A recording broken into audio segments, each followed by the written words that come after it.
Hey everybody, Dan here with Pain for You. Today's topic is going to be why constant pain can still be TMS.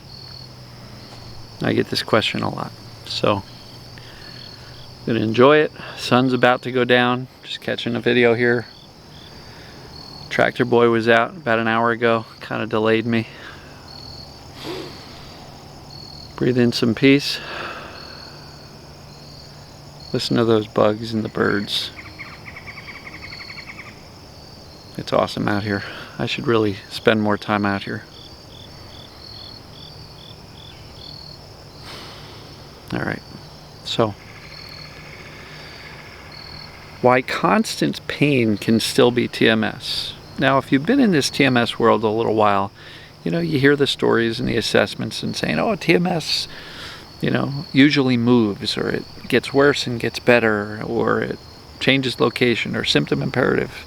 Pain leaves here and it goes there, and all sorts of stuff. But there are many people who say, no, Dan, but you don't understand. My pain doesn't change at all. It's constant. It hurts the same all the time. From the minute I wake up till the minute I go to bed, it always hurts. And so there's two aspects to this. Number one is, first of all,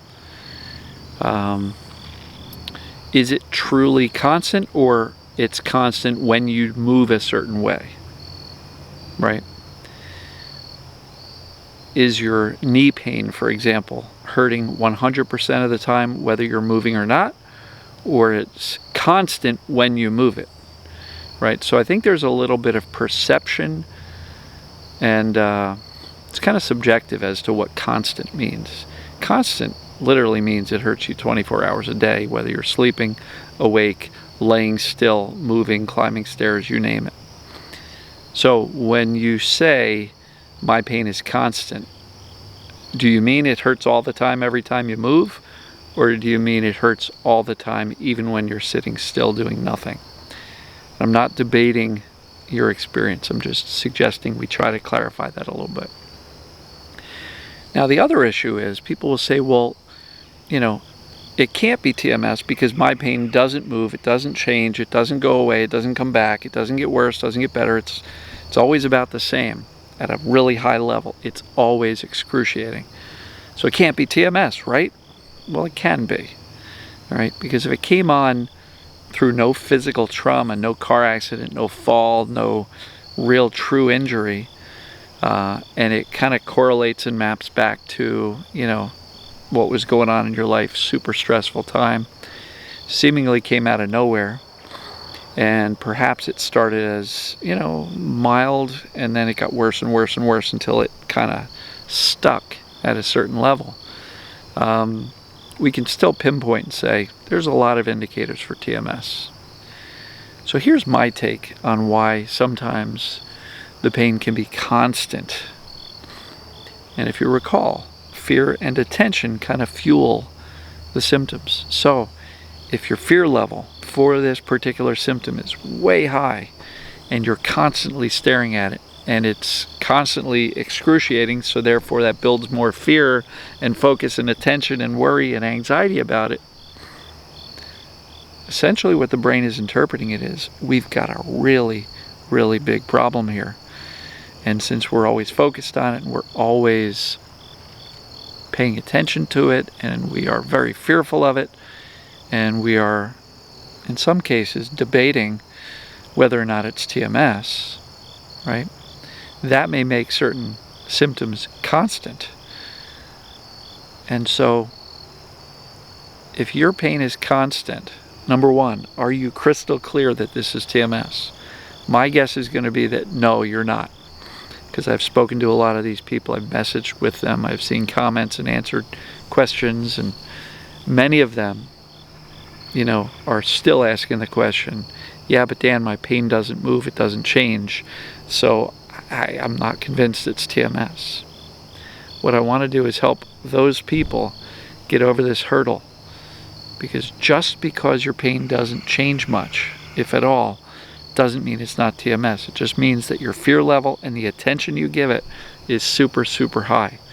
And Your fear level may be so high because you're not clear that it's TMS. So foundational to this whole journey is figuring out, is it TMS, and then making a decision. Because I can't tell you how many times I'll get into trying to help somebody, and it almost feels like a debate. I'll be saying, no, I believe that's TMS. But Dan, what about this? What about that? And eventually I have to go, time out. I'm arguing for your ability to get better, and you're arguing for your belief that you're broken. And whatever your brain believes is how it's going to respond regarding your pain. So there's no downside to teaching your brain that your body's okay. Oh, I've been told it's nerve damage. Okay, so what are you going to do about that? You're going to get surgery? You're going to go on heavy-duty meds? What are the choices medically?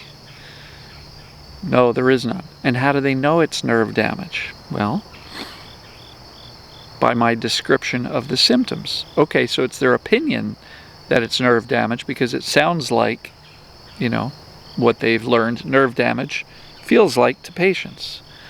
So, in many cases, we hear something from a doctor that's fairly scary, this word nerve damage, and that kind of anchors into our brain. And then no matter what we've done in the TMS world, we still feel, but I have damage. This can't be TMS. My pain is constant, and I've heard that TMS is supposed to move or change or shift up and down. So it can't be. It's nerve damage. And I'm saying there's no downside to teaching your brain that it is TMS. TMS means the brain has learned that there's a problem and that it has learned to keep the pain going. It's a conditioned response that's always stuck on. It is, the brain's fear level is at a 10 out of 10. The focus on it is all day, every day. And so it's easy to see why, with that level of fear and attention, that the brain's going to keep the symptoms going all the time, right? Just had to kill a mosquito. Sorry, mosquito. I love nature, but if you're going to suck the blood out of me, you got to go. Call me cruel.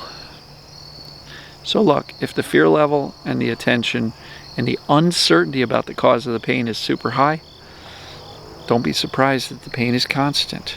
So how do we make a shift?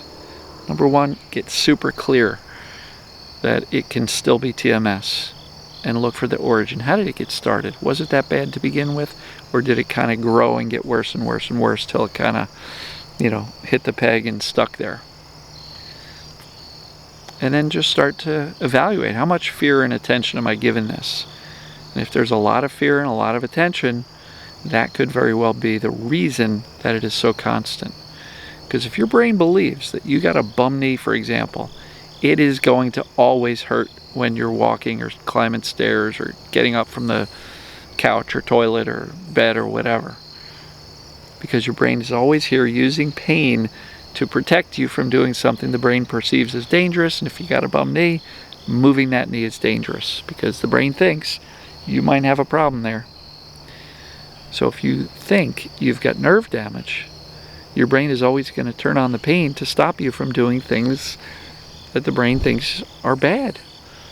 And there's people with pelvic pain that when they do the bodily functions of evacuating fluids or solids, it always hurts because the brain goes, oh my God, that's dangerous, you've got nerve damage.